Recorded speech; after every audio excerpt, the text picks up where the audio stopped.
The DNA report should have been impossible. For the donor and the recipient to share that specific genetic marker, it meant only one thing. Yet there he was, a single father in a gown, who'd just given a life-saving transfusion to a wealthy, unconscious CEO. And the doctor holding their tests could only stare, realizing this act of heroism had just uncovered a biological secret that would shatter both their worlds. The donor was Liam Carter, a construction worker fighting for custody of his young daughter. The recipient was Evelyn Thorne, a tech billionaire who had just collapsed from a rare blood disorder. Their lives should never have intersected, but as Liam's blood began flowing into her veins, a hidden genetic truth surfaced, one that would rewrite both of their pasts and threaten everything they were fighting for.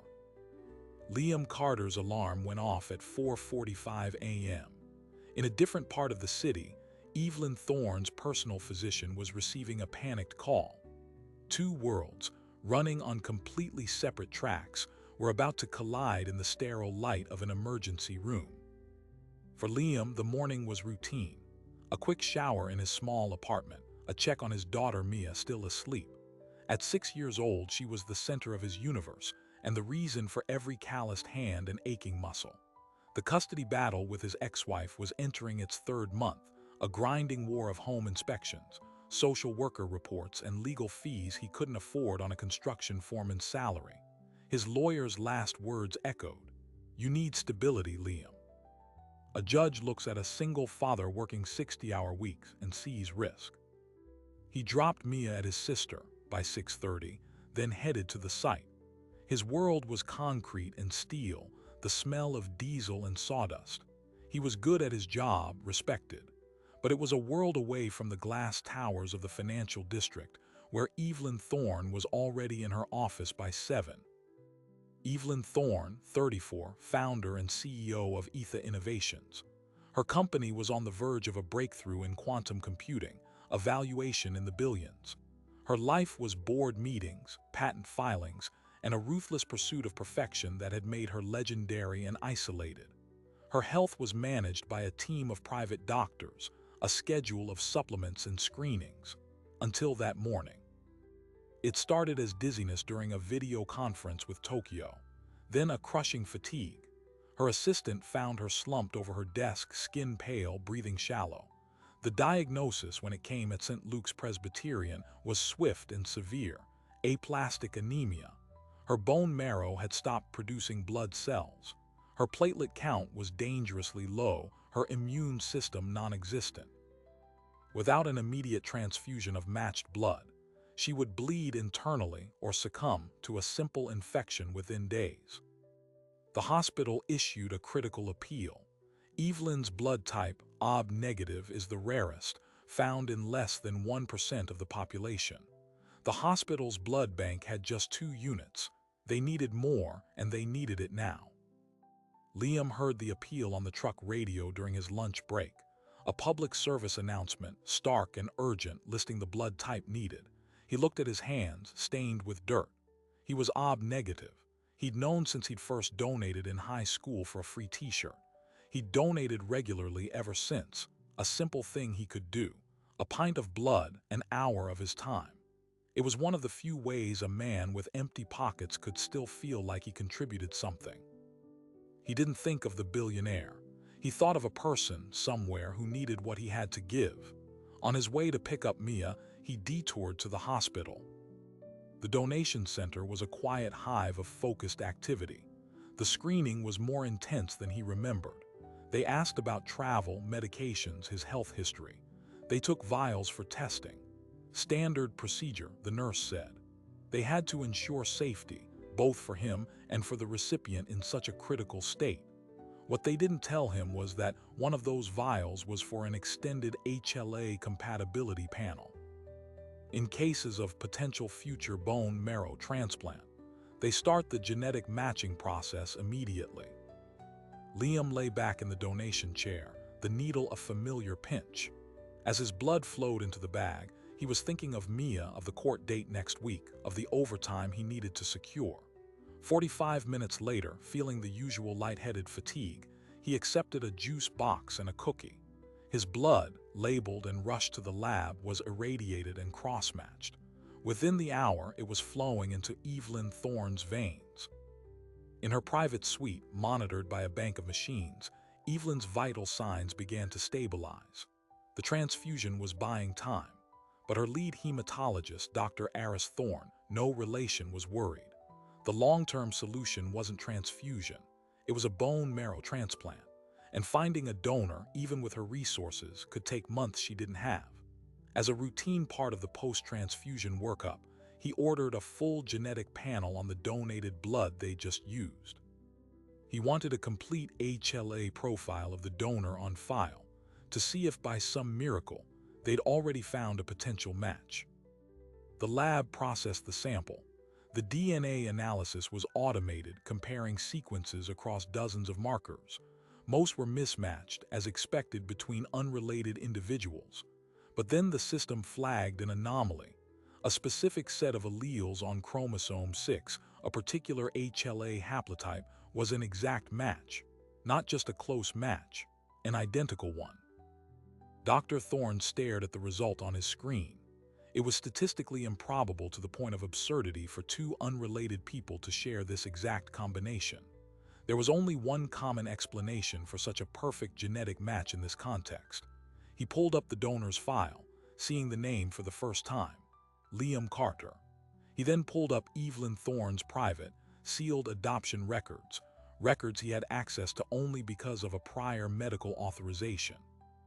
The dates, the location, the pieces locked together with a silent, terrifying click. He printed the report, his hands unsteady. He walked not to Evelyn's room, but down to the donation recovery area. He found Liam Carter sitting alone, looking drained, scrolling through photos of his daughter on his phone. The doctor held out the paper, the red circle around the genetic finding glaring under the fluorescent lights. His voice was barely a whisper, charged with a truth that would unravel every story both of them had ever believed. Mr. Carter, the blood you just donated, it didn't just save her life. According to this, Evelyn Thorne isn't just your recipient. The DNA indicates she is your biological daughter. For a long moment, Liam Carter didn't move. The words hung in the air between them, nonsensical. He looked at the paper, then at the doctor's grave face, then back at the photo of Mia still glowing on his phone. A cold, impossible clarity began to crack through the confusion. That can't be right," Liam finally said, his voice rough. "I have a 6-year-old daughter, Mia, that's it. There's no one else." Dr. Thorne sat down slowly in the chair opposite him. "The HLA match is perfect, Mr. Carter. Not a partial match. A 10 out of 10 allele match. In donor-recipient terms, it's what we call a golden match. The odds of this happening between two genetically unrelated individuals are less than 1 in several million." Liam shook his head, a physical rejection of the facts. "But the dates, I would have been, 18, 19, I'd remember." "The records indicate she was adopted as an infant through a private agency," Dr. Thorne said gently. "Closed adoption. Her birth certificate was amended.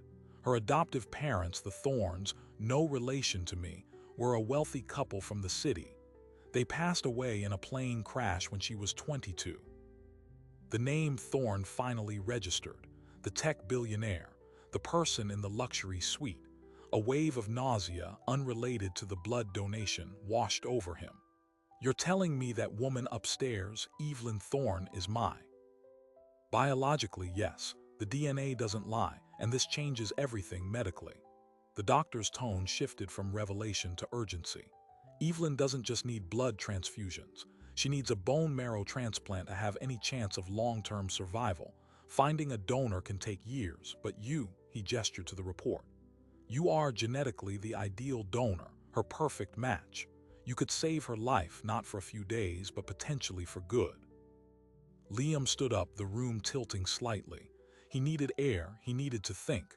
"I have to go, I have to pick up my daughter." "Mr. Carter, please, we need to discuss this. The implications, the next steps." "Next steps?" Liam turned at the door, a hard edge in his voice. You just dropped a nuclear bomb on my life. There are no next steps, there's just this."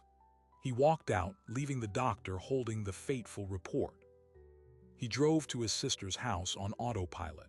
The world outside the windshield looked the same, but everything in it had shifted. A daughter, an adult daughter, famous, powerful, dying, and his blood was already inside her. The thought was vertiginous. He picked up Mia, hugged her a little tighter, and made up an excuse about feeling tired from donating blood. That night after Mia was asleep, he did the math.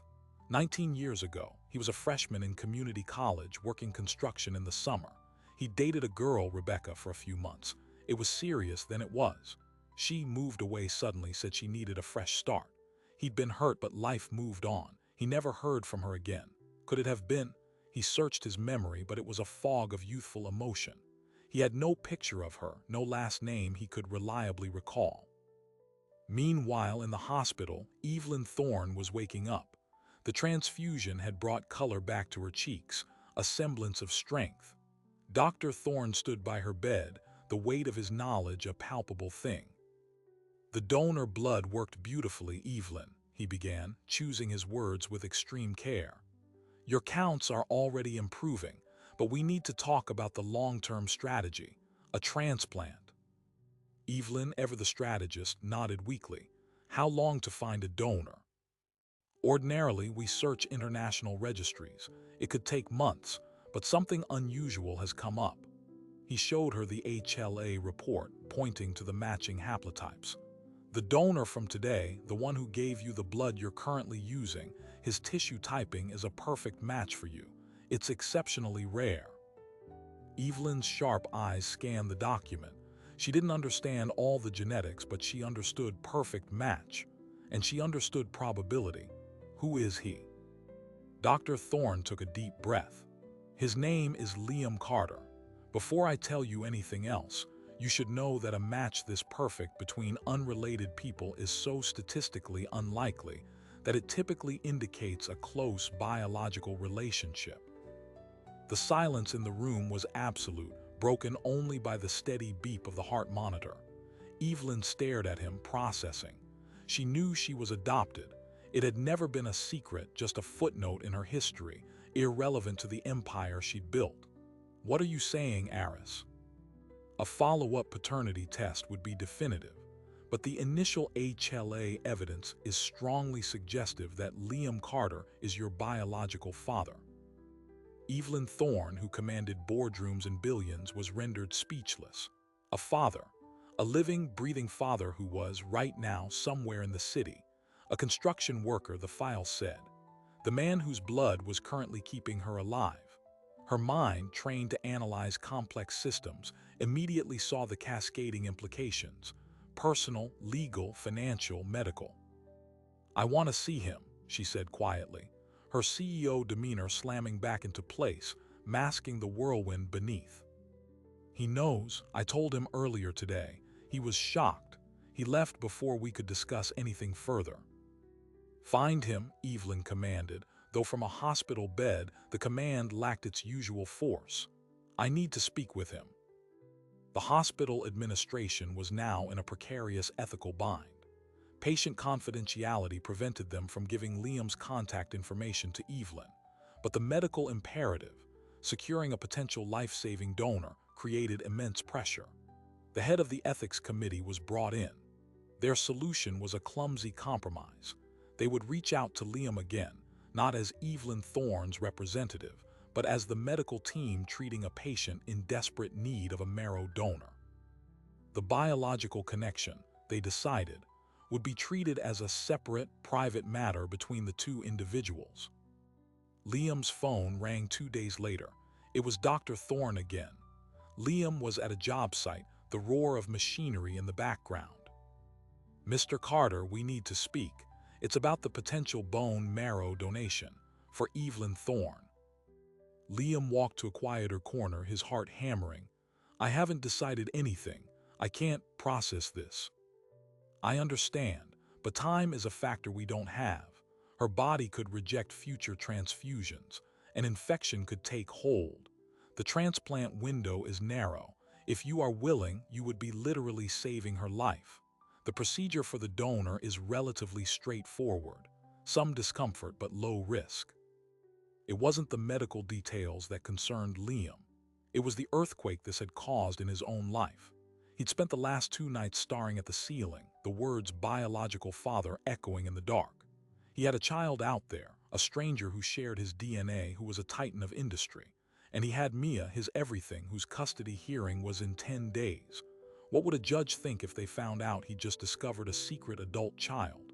Would it look like instability, a hidden past? "I need a lawyer," Liam said suddenly, more to himself than to the doctor. "A lawyer?" Dr. Thorne sounded confused. "For my custody case, this situation it could affect it. I need to understand my rights, her rights." He meant Evelyn, but the word felt alien. That afternoon, Liam sat in the modest office of his family law attorney, Linda Perez. He laid it out haltingly: the blood donation, the DNA result, the billionaire in the hospital. Linda listened, her professional calm unbreaking. When he finished, she let out a slow breath. "Okay, this is unprecedented.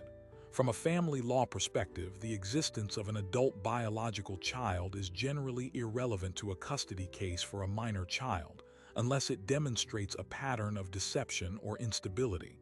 You didn't know. That's key. However," she leaned forward, "if this becomes public, a dramatic DNA story linking a construction worker to Evelyn Thorne, the media attention alone could be deemed disruptive to Mia's welfare. Judges hate spectacle. So I should keep it quiet. For now, for Mia's sake, yes.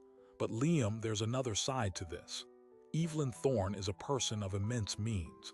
If paternity is established, there could be financial implications. Back child support is unlikely given her status, but future claims or inheritances." She paused. "More immediately, she is asking you for a medical procedure. That is a profound request. You need your own independent legal advice before you agree to anything." The word paternity made it real. He needed proof, something more than a doctor's statement about HLA markers. He called Dr. Thorne back. "I'll do a paternity test, a proper one. Separate labs, chain of custody, the whole thing. If it confirms what you say, then we talk about the bone marrow."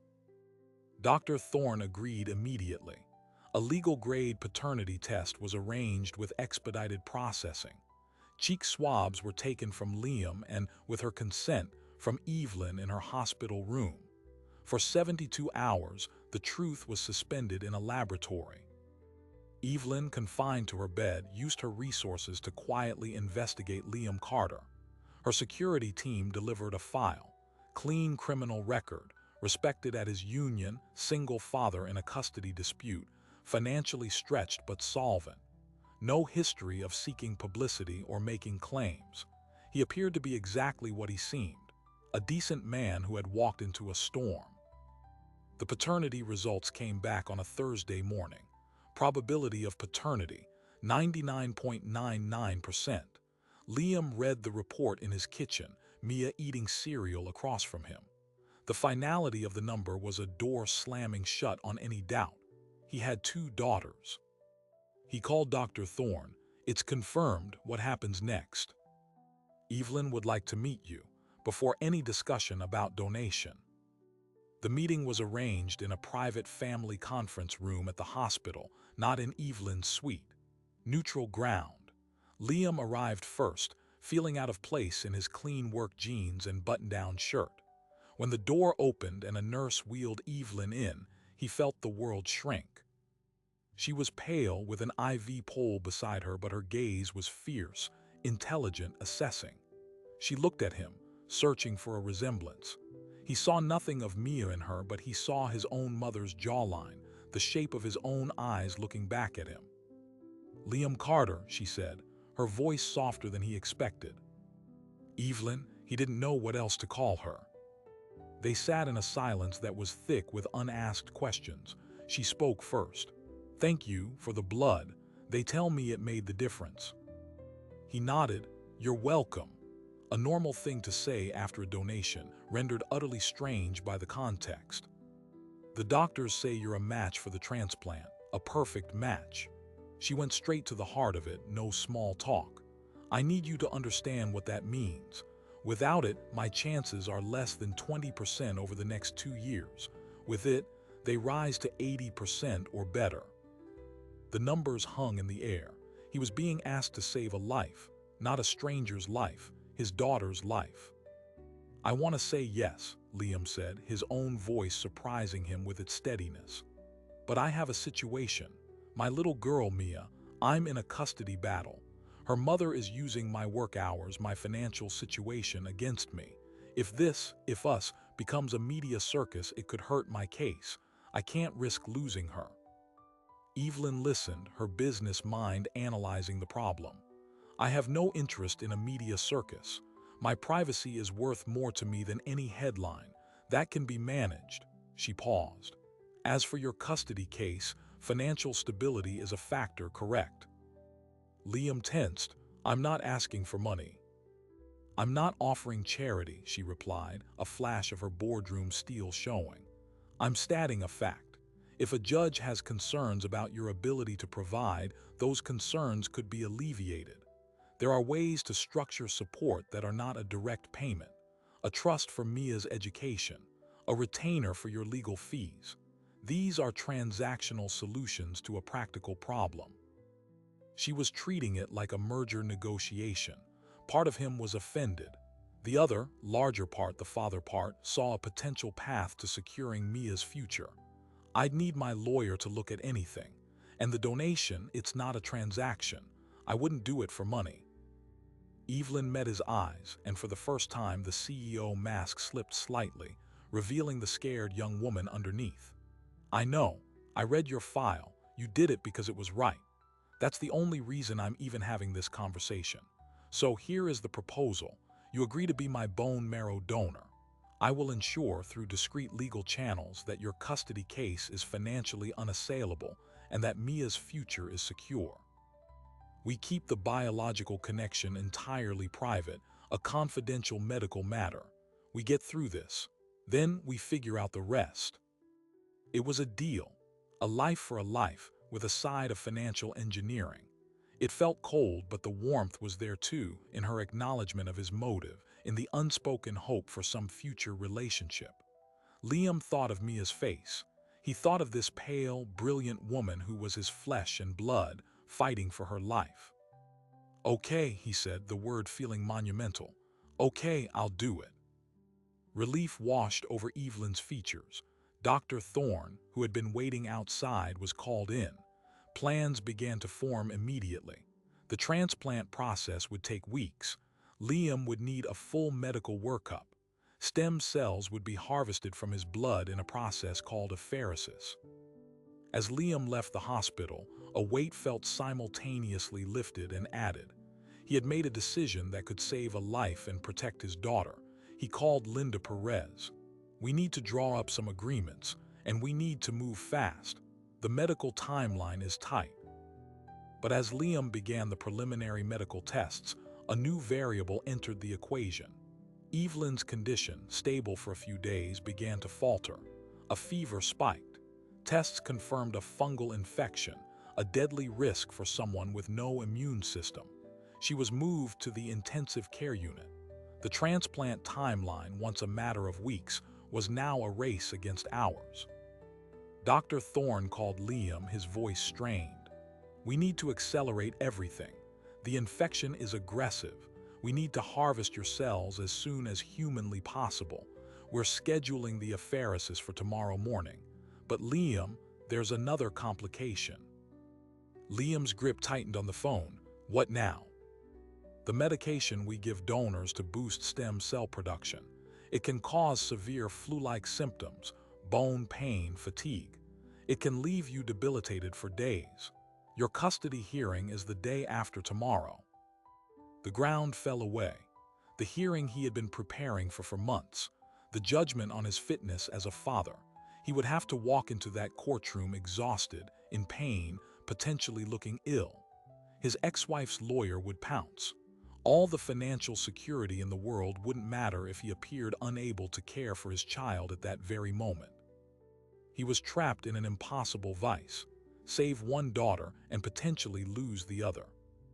Liam didn't sleep. He spent the night in his kitchen, two phones on the table, one connected to his lawyer, the other to the hospital. There was no clean choice, only a calculation of collateral damage. At 5 a.m., he made two calls that would set off a chain reaction no one could control. First to Dr. Thorne.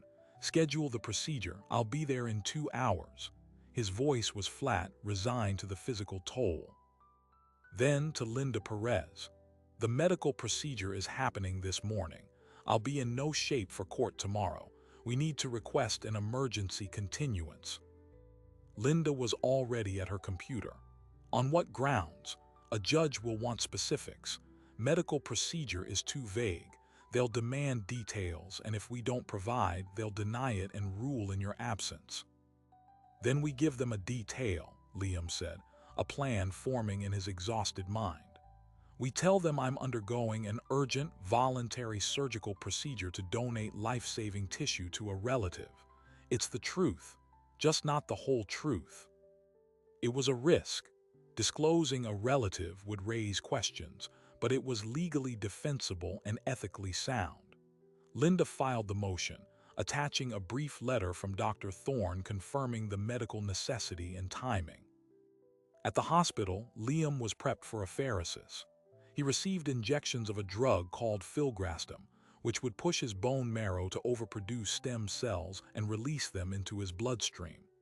The side effects began within hours: deep, aching pain in his bones, as if his skeleton was trying to expand, and a crushing fatigue that made it hard to stand. While he was hooked to the apheresis machine, a centrifuge separating the stem cells from his blood, his ex-wife's lawyer, a sharp litigator named David Cole, received the motion for continuance. He smelled blood, an unspecified relative, an urgent donation. He had a private investigator dig by noon. Hospital staff, even under confidentiality, can be observed. The investigator reported a construction worker entering the special donation unit at St. Luke's Presbyterian, the same hospital where tech CEO Evelyn Thorne was famously battling a blood disorder. Cole connected the dots with terrifying speed. He called Liam's ex-wife, Stephanie. "I think I know what's happening, and if I'm right, this isn't just about a continuance.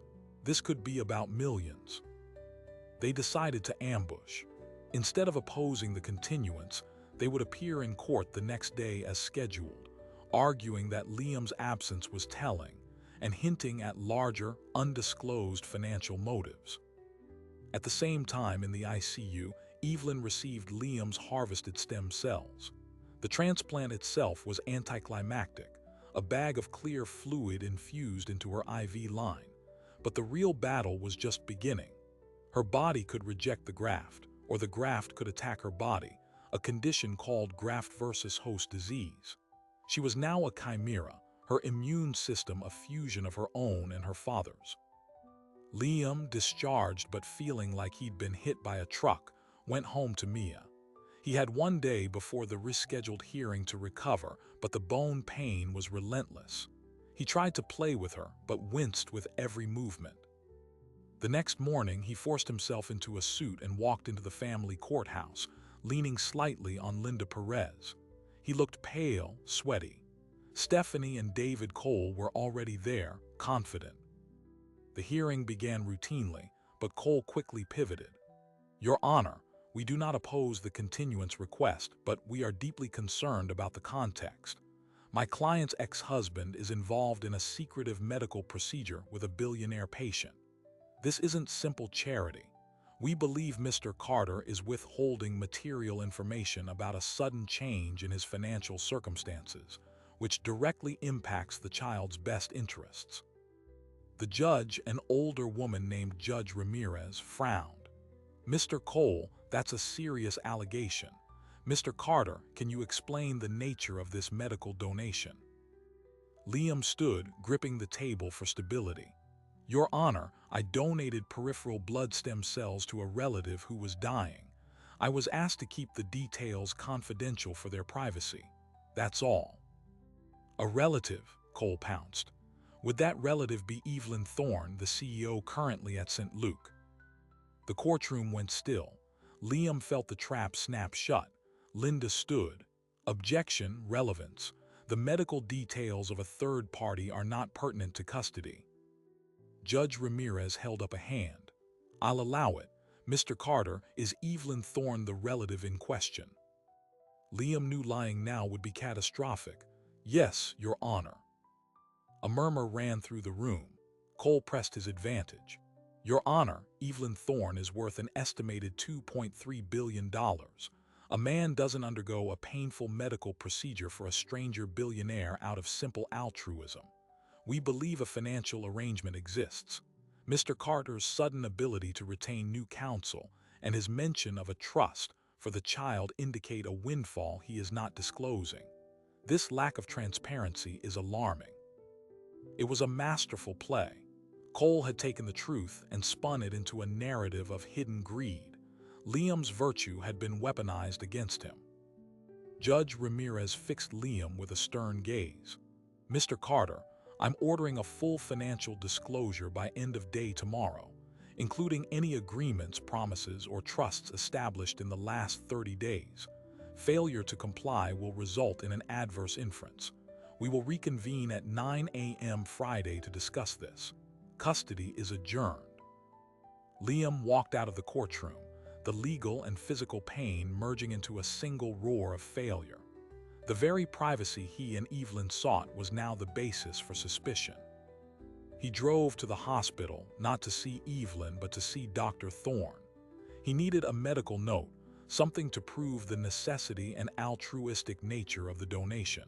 But when he arrived, he found a different crisis.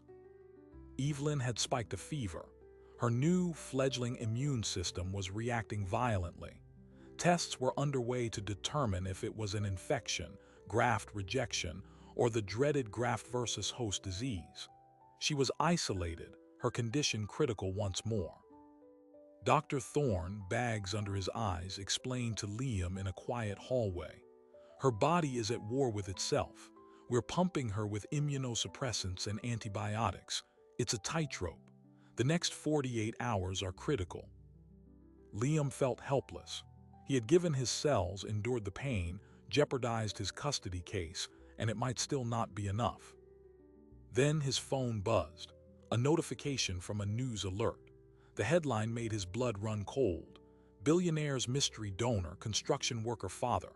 The article, on a financial gossip site, laid out the entire story. The blood donation, the DNA discovery, the bone marrow transplant. It had quotes from insiders and painted Liam as a down-on-his-luck dad who had hit the genetic lottery. The leak had come. Someone in the hospital, the courthouse, or even Cole's camp had sold the story. Within an hour, satellite news trucks were gathering outside St. Luke's in Liam's apartment building. His phone began to ring incessantly, reporters, unknown numbers. He turned it off. He looked at Linda, who had followed him to the hospital. What do? We get ahead of it, she said, her own phone buzzing with media inquiries. We control the narrative, or Cole will. We release a statement. You confirm the biological relationship and the donation. You frame it as a private family matter and a personal medical decision. You express your desire for privacy for your daughters, both of them. It was the only move. That afternoon, through Linda's office, a brief statement was released confirming Liam Carter was Evelyn Thorne's biological father and had donated stem cells to save her life. It requested privacy for the family. The media explosion was instant. The story had everything: DNA secrets, billionaire drama, a heroic blue-collar dad, a life-and-death medical battle. It dominated the news cycle. In her isolation room, Evelyn, barely conscious, was shielded from the storm by her executive assistant and a team of publicists. But the board of Etha Innovations was not. Panicked calls were made. The company's stock began to tumble in after-hours trading on fears about Evelyn's condition and the destabilizing scandal. The board convened an emergency call. Without Evelyn's iron grip, factions formed. Some wanted to install an interim CEO. Others saw a public relations opportunity in the heartwarming reunion story. The company was suddenly leaderless and adrift. Friday morning, Liam walked back into court, the eyes of the city upon him. He had submitted the financial disclosures, showing the proposed education trust for Mia, funded by an irrevocable grant from a philanthropic foundation linked to Evelyn. It was clean, legal, and clearly structured as a gift, not a payment for services. But David Cole had a new angle. Your Honor, the media circus itself is the issue. My client's daughter, Mia, cannot be raised in a fishbowl.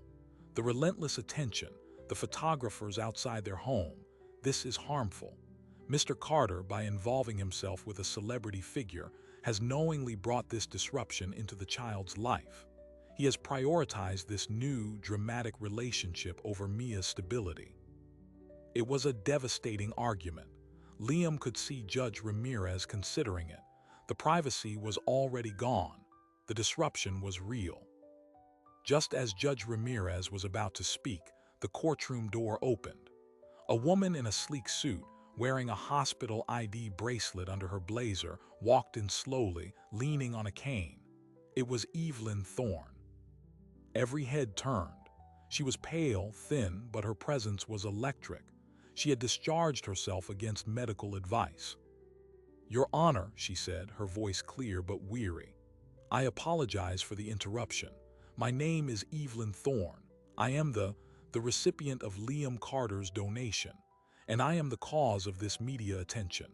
But I am here to ask you not to punish my father for my existence or for the actions of the press. The judge was too stunned to gavel her down. Evelyn continued. The financial arrangement for Mia is a gift from me, a sister to a sister with no strings attached. The disruption is temporary and will be managed by my security and PR team who will shield Mia's home. My father risked his health and his peace to save my life. That is the character of the man you are evaluating. He didn't choose this spotlight. It chose him because he did the right thing. Please don't let my illness cost him his other daughter. She then turned to Stephanie. Ms. Carter, I have no desire to intrude on your family, but Mia deserves to have her father in her life. He is a good man. I've only known him a short time, and I know that. The courtroom was silent. The raw, unexpected humanity of the moment cut through the legal maneuvering. Judge Ramirez removed her glasses. Miss Thorne, you should be in a hospital bed. Some things are more important, Your Honor. Judge Ramirez looked at Liam, at Stephanie, at Evelyn. She let out a long breath. Custody is amended to joint legal custody.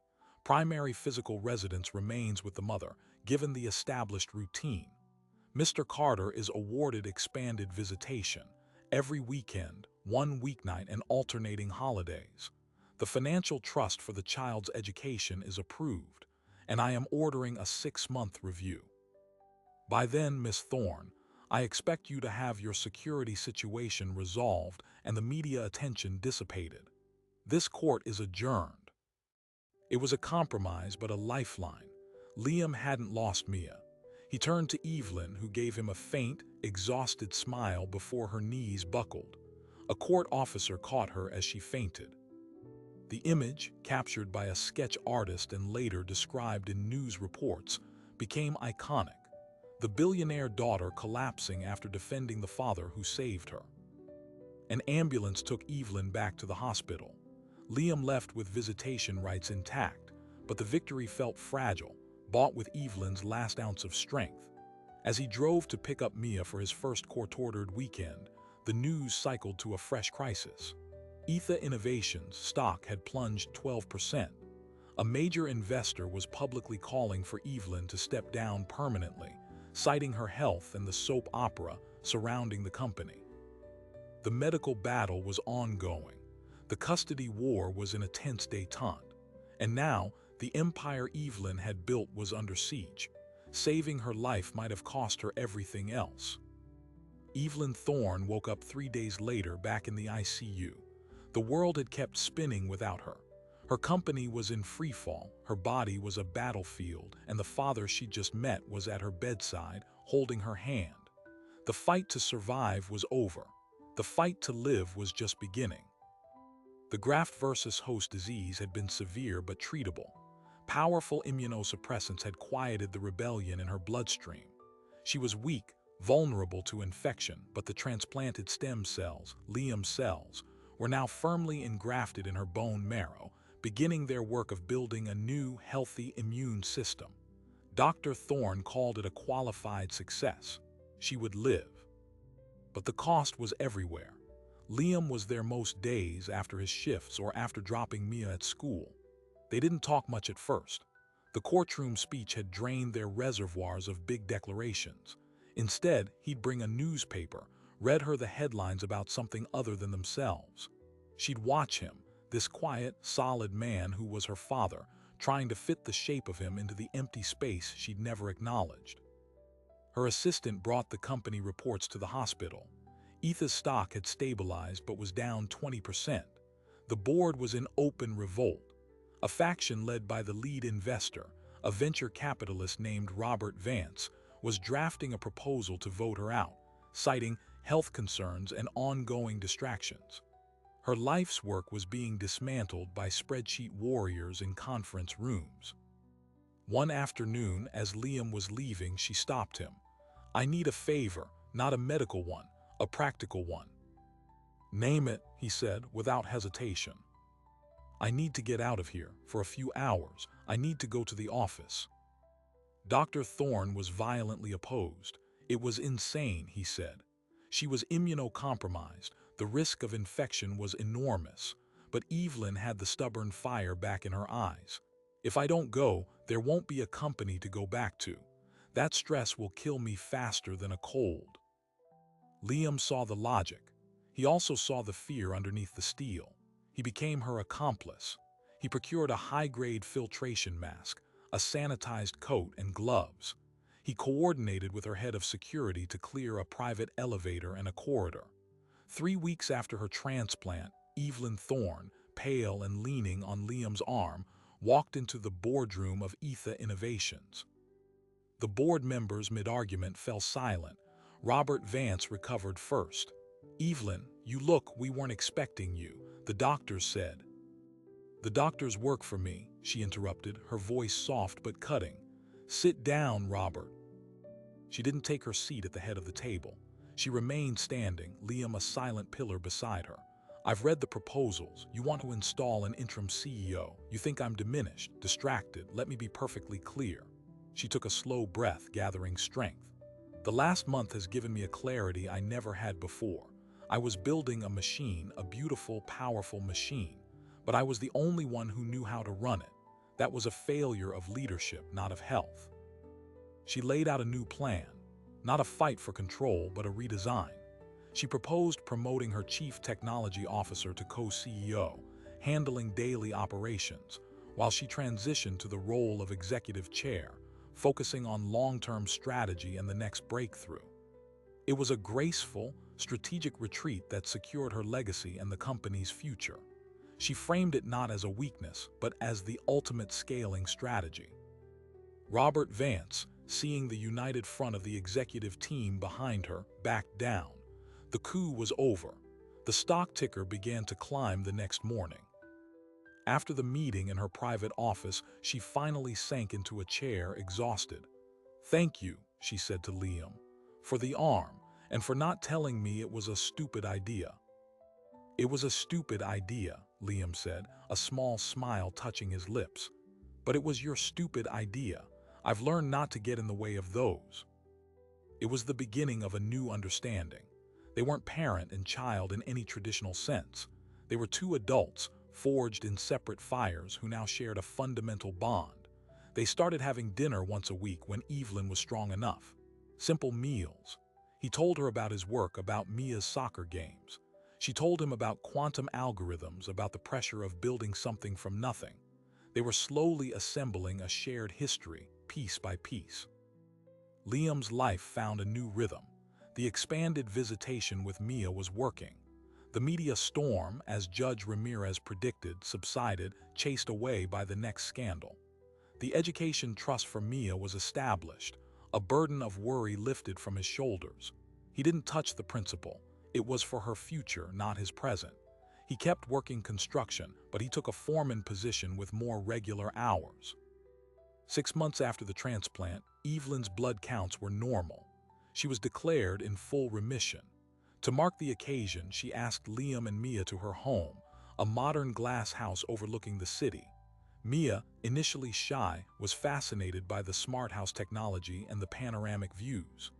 Evelyn, to Liam's surprise, was awkwardly gentle with her, showing her how to control the lights with her voice. After Mia was engrossed in a movie, Evelyn brought Liam to her study. She handed him a sealed envelope. "I hired investigators to find her, my birth mother, your Rebecca." Liam's breath caught. He hadn't allowed himself to hope for that. "She's alive. She lives in Oregon, married, 2 kids, runs a small bookstore." Evelyn's voice was careful, neutral. "The report is all in there. She never told her husband or children about the adoption. It was a closed chapter." Liam took the envelope, its weight profound. "Are you going to contact her?" Evelyn looked out at the city lights. "I don't know. Part of me wants to. Part of me thinks she made a choice to give me a chance. The Thorns gave me every opportunity, and now I have you. Maybe that's enough family history for one lifetime." She turned back to him. "But the information is yours, too. Do with it what you need to." It was a gift of closure without pressure. He tucked the envelope away, a mystery he might one day solve or might choose to let rest. As the year turned, a new equilibrium settled. Liam continued his weekly dinners with Evelyn. Mia started calling her Evie. It was not a sisterly relationship, nor an auntly one. It was something entirely its own, a bond built on shared survival and quiet, mutual respect. Evelyn, true to her word, thrived in her new role at Etha. The company launched its next generation chip, a massive success. But she also started a new, quiet initiative, the Thorn Carter Foundation. It funded 2 things: research into rare blood diseases and vocational training for single parents seeking skilled trades. It was their story, translated into purpose. One Saturday, Liam was teaching a free basic carpentry workshop at a community center, part of the foundation's outreach. Mia was his assistant, handing out sandpaper. In the back of the room, Evelyn watched, out of the spotlight, just a woman in the crowd. Afterward, as they packed up, she approached. "You're good at this, teaching." "It feels right," Liam said. "Using my hands to build something that lasts and showing someone else how." Evelyn nodded. "I finally understand what you gave me. It wasn't just stem cells. It was a second chance at getting it right. Not just the company, but the human stuff." Liam put a hand on her shoulder, a simple, solid gesture. "You didn't need me to teach you that. You just needed a reason to remember it." They walked out together into the afternoon sun, Mia chattering between them. The DNA report, the hospital gown, the terrified doctor. It was all a distant prologue to this quiet, ordinary moment. The secret was out, the crisis was past, and the life that emerged was more complex, more fragile, and more real than any of them could have imagined. The heroism wasn't in the dramatic donation or the courtroom showdown. It was in the daily, deliberate choice to build a family from the broken pieces history left behind. Liam Carter, the single dad who walked into a hospital to give a pint of blood, had saved a life, found a daughter, secured a future for his child, and rediscovered his own purpose. And Evelyn Thorn, the billionaire who had everything, discovered that the one thing she was missing was the man who had, without ever knowing, given her life twice. The story of Liam Carter and Evelyn Thorn is more than a medical miracle or a secret revealed. It is a map of the invisible connections that bind us, written in a language 23 chromosomes long. We live in a world that prizes the stories we choose to tell about ourselves, our careers, our achievements, our curated identities. But beneath that, there is a deeper biological narrative, one of shared markers and inherited codes. The HLA match that stunned Dr. Thorne wasn't just a medical anomaly. It was a ghost in the machine, a thread of kinship that had been severed at birth, lying dormant for decades until a crisis demanded its rediscovery. Liam's simple decision to donate blood that day echoes a profound truth. Every year, nearly 5 million Americans receive a transfusion. Each unit is an anonymous gift, a temporary loan of life from one body to another. But in rare, staggering instances, that gift can become a mirror, reflecting back a hidden truth about who we are and where we come from. The science is clear. Donor DNA can persist, a fleeting genetic shadow, and in the specific case of bone marrow, it becomes a permanent part of the recipient's biological identity. We are, in a literal sense, capable of becoming part of one another. This case forces us to reconsider the very architecture of family. It is not defined solely by the household we grow up in or the name on our birth certificate. It is also a network of biological potential, of people carrying pieces of our code who we may never meet until fate or disaster intervenes. Evelyn was raised an only child, an heir to fortune and expectation. Liam was a single father focused on the child in front of him. They were complete narratives unto themselves. The DNA report proved they were also chapters in each other's story, waiting to be read. But the real lesson isn't found in the shock of the revelation. It is found in what they built after. They could have let the discovery be an ending, a shocking fact to be assimilated and locked away. Instead, they chose to let it be a beginning. They navigated the glare of publicity, the complexities of law and finance, the awkwardness of building a relationship from scratch in middle age, all while fighting for literal survival. They translated genetic coincidence into human choice. In the end, the most powerful technology in this story wasn't the DNA sequencer or the apheresis machine. It was empathy.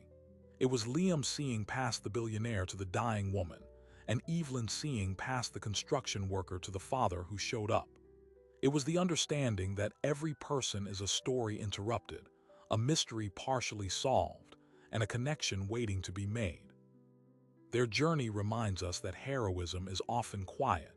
It is in the routine act of giving. It is in showing up when it's difficult. It is in the courage to redefine what family means. We are all potential donors and recipients in the vast, interconnected system of human need and human grace. You never know when a simple act might change everything, or who you might discover you've been connected to all along. If you believe in the power of those hidden connections and the extraordinary stories that unfold when they come to light, subscribe. There are more maps to be drawn and more stories waiting to be told.